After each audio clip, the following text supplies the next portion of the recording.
বিরোধীদের নির্বাচন কমিশন ঘেরাওকে কেন্দ্র করে রণক্ষেত্র দিল্লি। তুমুল ধস্তাধস্তিতে অসুস্থ হয়ে পড়েন কৃষ্ণনগরের তৃণমূল সাংসদ মহুয়া মৈত্র, আরামবাগের সাংসদ মিতালি বাগ। এদিকে দিল্লি পুলিশের তরফে গ্রেপ্তার করে বাসে তোলা হয় রাহুল গান্ধী, প্রিয়াঙ্কা গান্ধী, মল্লিকার্জুন খার্গে সহ 100-রও বেশি সাংসদকে।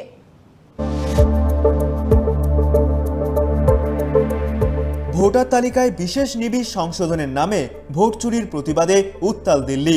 সোমবার সকাল 11:30 নাগাদ সংসদ ভবন থেকে প্রতিবাদী পদযাত্রা শুরু করেন ইন্ডিয়া জোটের সাংসদরা। লক্ষ্য ছিল নির্বাচন কমিশনের অফিস ঘেরাও। পরিস্থিতি নিয়ন্ত্রণের বাইরে যেতে পারে তা অনুমান করে কমিশনের তরফে বিরোধী শিবিরকে চিঠি পাঠিয়ে জানানো হয় এই ইস্যুতে আলোচনায় বসতে প্রস্তুত কমিশন। সেক্ষেত্রে 30 জনের প্রতিনিধির নাম পাঠাতে বলা হয়।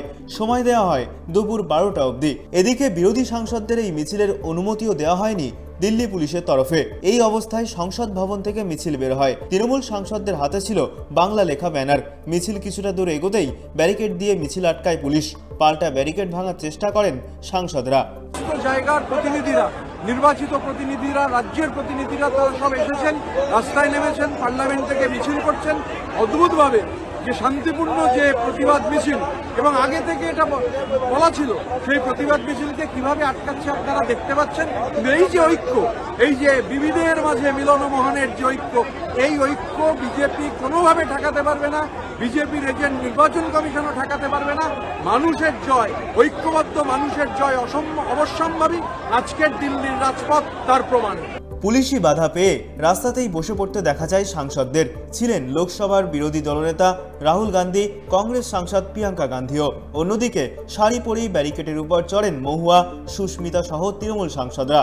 ব্যারিকেড টপকে চলে আসেন সমাজবাদী পার্টির সাংসদ অখিলেশ যাদব, ভূপেন্দ্র যাদবরা। তাদের কোনো মতে ঠেকিয়ে ব্যারিকেডের উপরে পাঠানোর চেষ্টা হয়। মিছিল থেকেই স্লোগান ওঠে, গলি গলি মে চোর হে, নরেন্দ্র মোদী চোর হে। দীর্ঘক্ষণ বিক্ষোভ কর্মসূচি চলার পর দিল্লি পুলিশের তরফে গ্রেপ্তার করা হয় রাহুল গান্ধী সহ বহু সাংসদকে। নিয়ে যাওয়া হয় পার্লামেন্ট স্ট্রিট থানায়। এবং এই যে এসআইআর এগেইনস্টে আমরা বলছি, প্রত্যেকবার প্রমাণ দিচ্ছি, প্রত্যেকজন প্রমাণ দিচ্ছে, তারপরেও কিছু করছে না।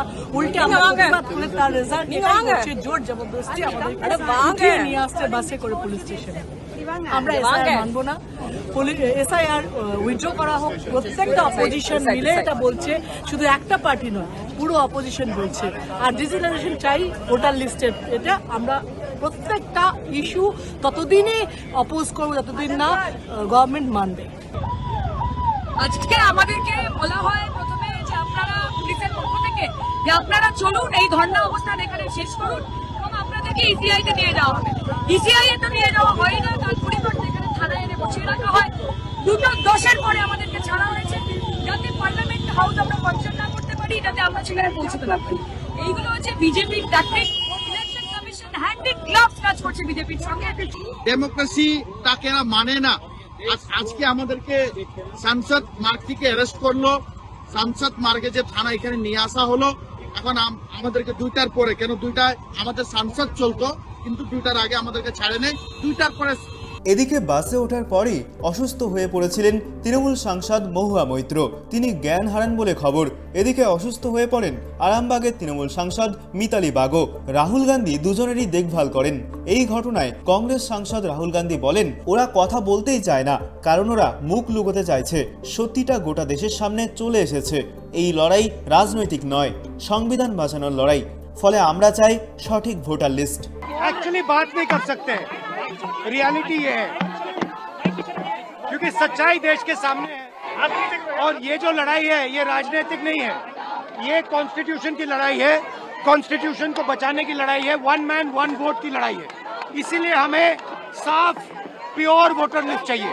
বিজেপিকে এক হাত নিয়ে প্রিয়াঙ্কা গান্ধী বলেন, বিজেপি ভয় পেয়েছে, তাই পুলিশকে ব্যবহার করে বিরোধীদের কণ্ঠরোধ করার চেষ্টা করা হচ্ছে।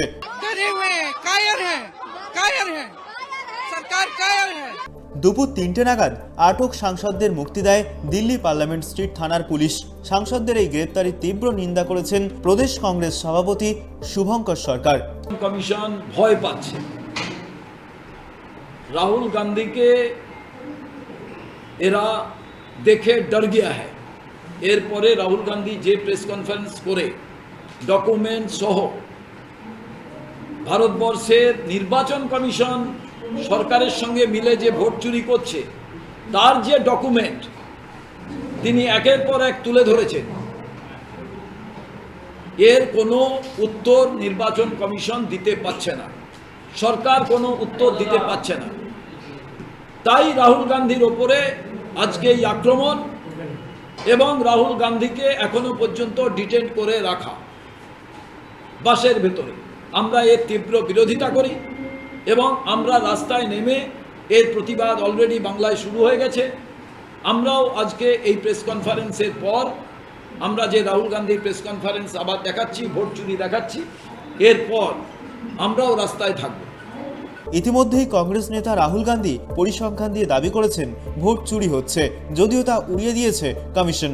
এসআইআর নিয়ে মামলাও হয়েছে সুপ্রিম কোর্টে। এই আবহে ঐক্যবদ্ধ বিরোধীদের এই কর্মসূচি কমিশন এবং কেন্দ্রের শাসক দলের উপর চাপ বৃদ্ধি করবে বলেই মনে করছে রাজনৈতিক মহল। Bureau report, tribe TV Bangla.